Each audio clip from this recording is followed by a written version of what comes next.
Good morning, ladies. Today we are looking at some more advanced Coulomb's law calculations. So I'm going to start by looking at the worked example that you found on page 190 of your textbook.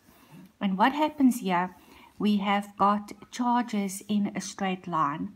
So it sounds like this. Consider the arrangement of charges shown in the diagram, and they give us three charges and the charges of each. So charge A has a charge of positive 1 Coulomb, B has a charge of negative 2 Coulomb, and the distance between them is given as 4 centimeters, and you can see I've divided by 100 to calculate the meters.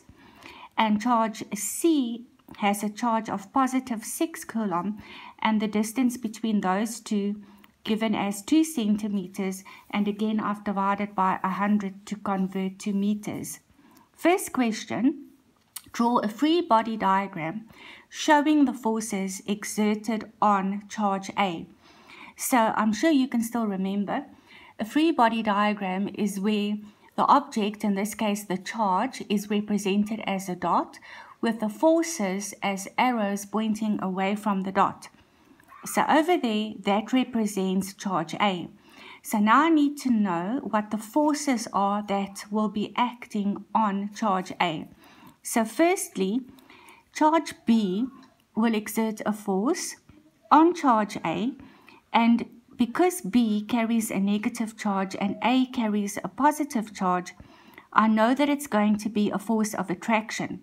So what is B going to do to A? It is going to exert an upward force on A. So over here, that arrow represents the force that B will exert on charge A. Then I also need to look at the force that C will exert on A. So for a second, I pretend that B isn't there, and I say C carries a positive charge, A carries a positive charge. So here we've got a force of repulsion, but again we ask ourselves the question, what is C going to do to A? And C is going to repel A. So that is going to be a downward force exerted on charge A. So that arrow represents the force that C is exerting on A. Then our second question, calculate the net force exerted on charge A, and then they also say we need magnitude and direction, and we don't have to tell you this because you need to know that force is a vector, so it must have magnitude and direction. So I've got two calculations that I need to do here because I've already said that B exerts a force on A and C exerts a force on A. So you can do the following. So firstly, I calculated the force that charge B exerts on charge A. So I've used Coulomb's law, F is equal to K, and it's fine. Instead of saying Q1, Q2, we can say QA, QB divided by R squared. K is our Coulomb's constant.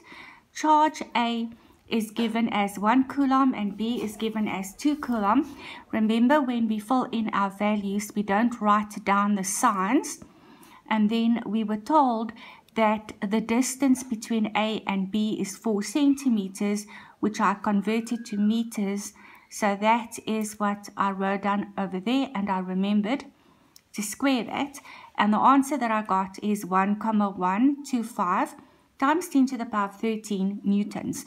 So that arrow that I drew over there, which represents the force that B exerts on A, it has a magnitude of 1,125 times 10 to the power of 13.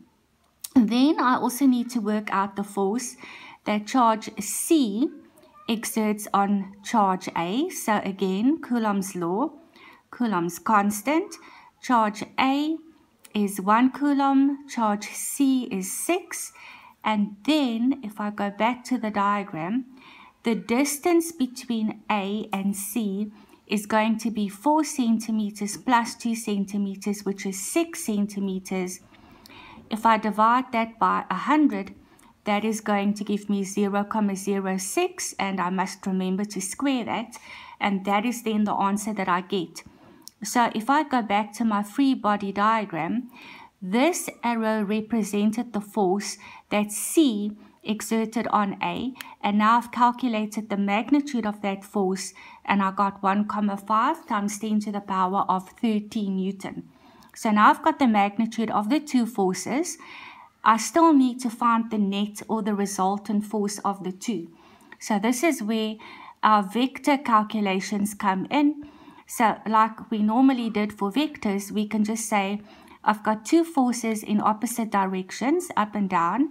I need to find the resultant force, so I can just say big one minus small one in direction of big one. So if I take that minus that, it gives me an answer of 3,75 times 10 to the power of 12 Newton, and it is going to be downwards because I need magnitude and I need direction. Now, if you take a look in the textbook, you'll actually see that they do these two calculations simultaneously. And if you prefer to do that, instead of separating them like I've done over here, of course you can do that as well. And then exercise 9.2 on page 191 is just practice questions of what we've just done. And then the second type of question that you must be able to do is where the charges are not in a straight line. So this example you'll find on page 191. So take a look at what we've got now. We've got charge B, -1 millicoulombs. It must be in coulombs, so I divided by 1,000, which gave me that. The distance between B and charge A is 2 millimeters. I divided by 1,000 to work out the meters. Charge A has a magnitude of 2 millicoulombs, so that would be 2 times 10 to the power of -3 coulombs. The distance between A and C is 4 millimeters, and I've converted that to meters. And charge C has a magnitude of 4 millicoulomb, which I've converted to coulombs.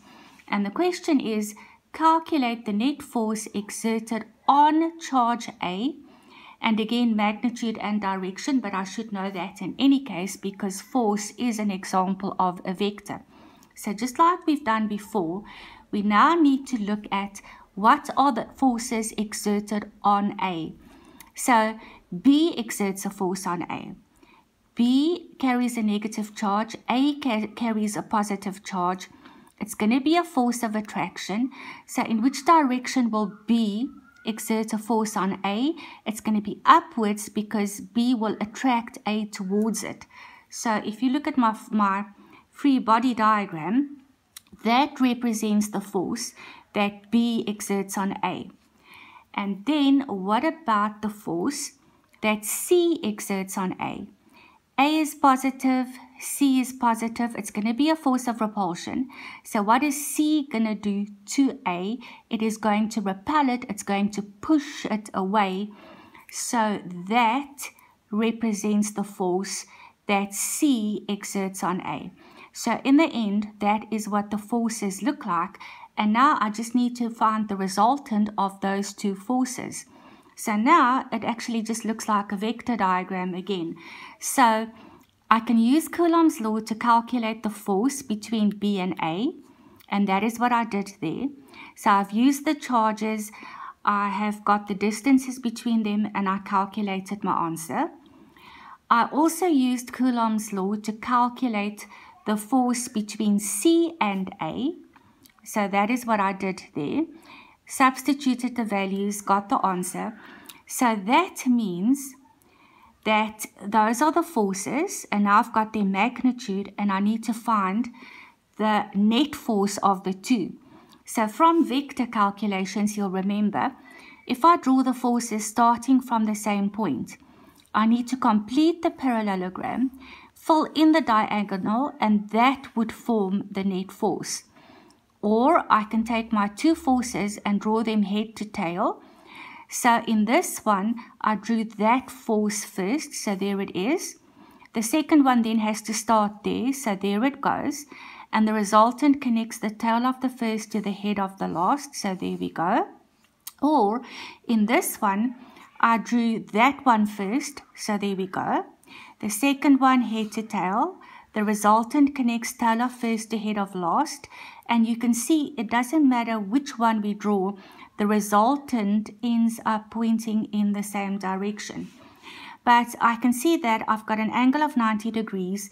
So to find the magnitude, I am going to use Pythagoras, and that's what I did over there. So I got 6,4 times 10 to the power of 9 Newton. But that is only the magnitude of the net force. I also need direction. I used that triangle. And now, of course, we need to use some trig to calculate the magnitude of that angle. I used tan theta, and I got an angle of 45 degrees for there. And then my final step, just like when we did vector calculations, is to write down that final answer with magnitude and direction. So 6,4 times 10 to the power of 9 newtons. And then I used bearing to describe my direction, because it's always the angle at the tail of the resultant, and bearing is always measured from 0 clockwise. So from there to there will be 90, another 90, another 90, and the 45 that I calculated, and that is how I got to 315 degrees. They do something different in the textbook. They describe the direction from the x-axis, so you can just take a look at that. But we normally do this. Or if you wanted to use points of a compass, you could describe this as 45 degrees to the north of west or something like that. But yeah, I just used bearing to describe it. And then also to go practice one or two of these questions, you can go take a look at exercise 9.3, and you will find that on page 192. Thank you, ladies.